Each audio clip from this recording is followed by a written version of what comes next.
Vous essayez de perdre du poids, vous souhaitez perdre de la graisse et vous avez essayé tout ce que l'on vous propose. Les brûle-graisse, les combinaisons de sudation, les gaines de sudation, les pilules miracles, les soupes aux choux et j'en passe. Dans cette vidéo, je vais vous expliquer pourquoi vous avez perdu votre argent. Et si vous n'avez pas encore dépensé votre argent dans ces fabuleux produits, je vais vous expliquer pourquoi il est préférable de dépenser votre argent dans quelque chose de plus utile.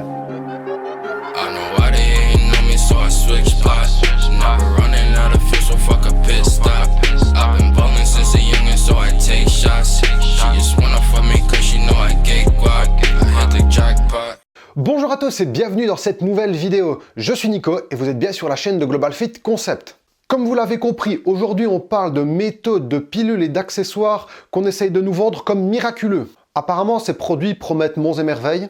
On perd du poids sans rien faire, juste en avalant cette gélule. Ça fait rêver, n'est-ce pas? Eh bien c'est juste une grosse connerie. C'est vrai que cela fait rêver. On ne fait rien, on reste assis dans son fauteuil, on ne fait pas de sport, on ne change pas son alimentation et tout arrive par miracle. Encore une fois, on essaye juste de nous enrouler pour prendre notre argent. Attention, dans cette vidéo, je ne blâme personne. Moi-même, j'ai acheté, quand j'étais plus jeune, des brûle-graisse, car je croyais que tout ce qu'on nous disait dans le monde du fitness était vrai. Je croyais dans les publicités, tout ça. Donc ici, je ne blâme personne, je n'attaque personne. Donc on va voir en revue les produits, les accessoires que l'on voit le plus souvent. On va voir s'ils ont un effet oui ou non, et si par rapport à l'effet espérer l'effet qu'on promet, si on peut oui ou non les acheter, s'ils valent oui ou non leur valeur. On va commencer par ce qui est le plus ridicule et le plus inutile, les gaines de sudation et les combinaisons de sudation. Cet accessoire est connu pour faire soi-disant perdre plus de graisse. Vous êtes censé l'apporter et faire du cardio, et selon ce que le produit promet, vous allez perdre plus de graisse, notamment dans la zone ventrale si vous avez une gaine de sudation.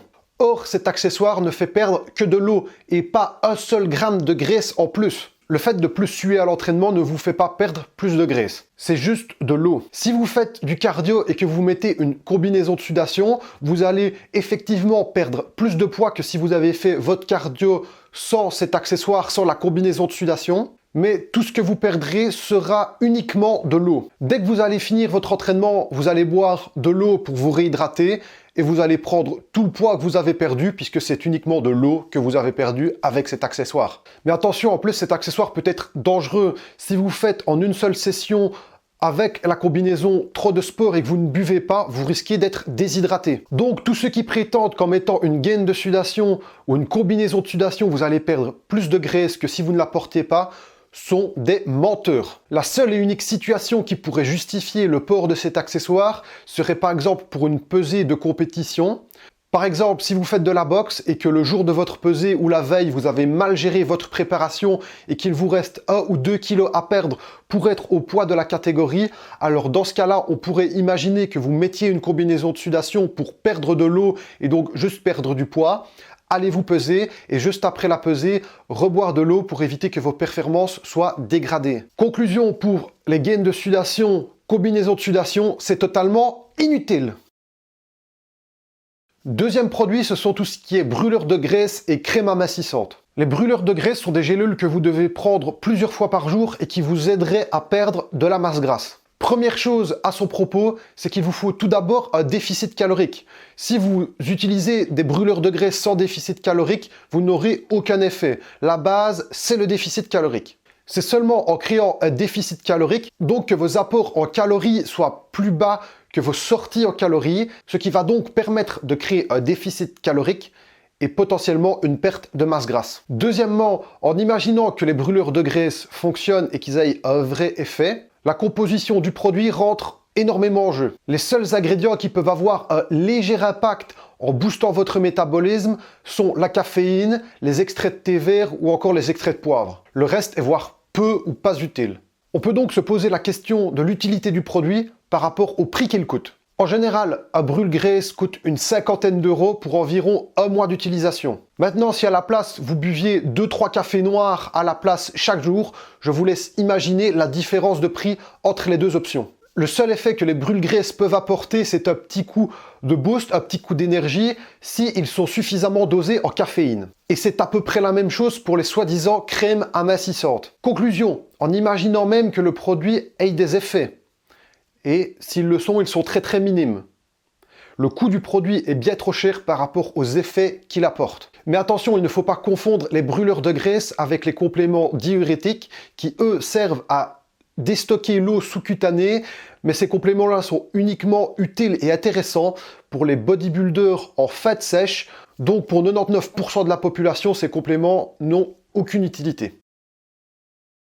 La soupe en poudre ou les poudres magiques sont des produits que l'on retrouve très souvent dans le téléshopping. Ce sont des poudres qu'il faudrait soi-disant prendre avant les repas et qui permettraient de perdre du poids. Le seul intérêt de ces produits, c'est de vous remplir un peu le ventre avant de passer à table et donc de potentiellement moins manger lors des repas. Et si vous mangez moins au repas, il y a potentiellement la création d'un déficit calorique et donc potentiellement la création d'une perte de graisse. Mais encore une fois, ces produits sont bien trop chers par rapport à ce qu'ils vous apportent. Il est bien mieux de vous faire une soupe maison vous-même avec que des légumes, vous buvez un bol avant le repas, et ça aura de bien meilleurs effets sur votre santé et sur votre portefeuille. Conclusion, encore une fois, ce produit est inutile par rapport au coût qu'il a, par rapport aux effets qu'il apporte.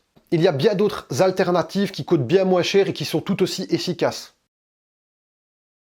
La dernière catégorie, ce sont les aliments qui ont soi-disant des effets miracles pour la perte de poids. On entend souvent parler des aliments à calories négatives. Ce seraient des aliments dont il faudrait plus d'énergie pour les digérer que ce qu'ils n'apportent. C'est notamment le cas des asperges, du céleri, du concombre, etc. Mais absolument aucun aliment ne contient 0 calories ou est en calories négatives. La seule chose qui contient 0 calories, c'est l'eau. On entend aussi souvent qu'il faut boire du jus de citron ou une cuillère de vinaigre de cidre de pomme le matin pour aider à la perte de poids. Et ici encore, c'est totalement faux. Cela n'a absolument aucun effet sur la perte de masse grasse. Conclusion, aucun aliment ne vous fera perdre plus de poids qu'un autre. Encore une fois, c'est une histoire de déficit calorique. Dans ce cas-là, vous allez me dire qu'est-ce qu'il faut faire pour perdre de la graisse? Le seul moyen de perdre de la graisse, c'est par la création d'un déficit calorique. C'est la seule possibilité pour perdre du poids de façon naturelle. Il existe plusieurs moyens d'y arriver, que ce soit en augmentant votre quantité de sport, votre quantité d'activité physique, ou alors en diminuant vos apports caloriques via l'alimentation, ou encore en jouant avec d'autres paramètres comme le niveau de stress, etc. Moralité de la vidéo, il est bien plus préférable de dépenser cet argent pour vous prendre un coach sportif qui saura vous aider pour perdre de la graisse que de dépenser cet argent dans des compléments ou des accessoires totalement inutiles. Et voilà, c'est déjà la fin de cette vidéo. J'espère qu'elle vous aura plu et qu'elle vous aidera à ne plus vous faire arnaquer. N'hésitez pas à partager cette vidéo auprès de votre entourage pour qu'ils arrêtent également de dépenser leur argent dans des choses inutiles. Bien sûr, n'oubliez pas de liker cette vidéo. Si vous avez des questions ou que vous souhaitiez partager votre expérience, ça se passe dans les commentaires. C'est tout pour moi et sur ce, je vous dis à la prochaine. Ciao!